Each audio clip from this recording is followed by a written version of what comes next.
అందరికి నమస్కారం. నా పేరు ఈశ్వర్ తేజ్.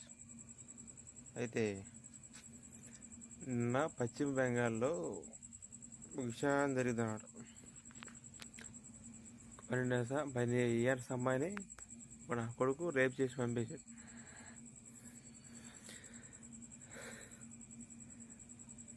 కొడుకులు అమ్మ పోగలు అంచె కొడుకులు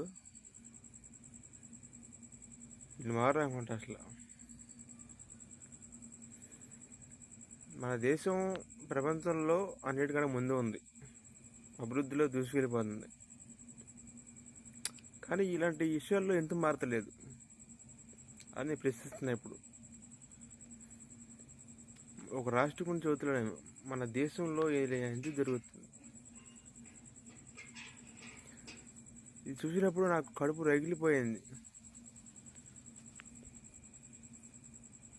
నేనేం చేయగలను? నేనే చేయలేను, మళ్ళీ ప్రశ్నించగలను. అదే జనాలకు తెలియజేయగలను.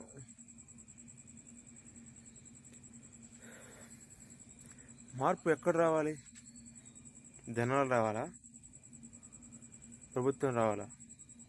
అంటే ప్రభుత్వంలో రావాలి, జనాల్లో కూడా రావాలి. అలా వస్తేనే అన్నీ మారుతాయి. సెక్స్లు ఎన్ని చూడకూడదు.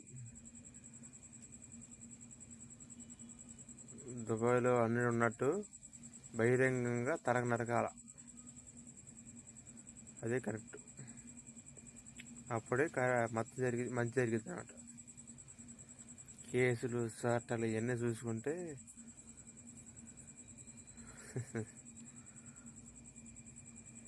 ఈ మంచి జరగదు, అభివృద్ధి చెందదు.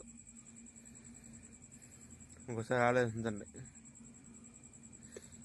చాలా జాగ్రత్తగా ఉండండి. ఎందుకంటే ఈరోజు ఇట్లా బాగలేదు, ఎవరు నమ్మటం లేదు.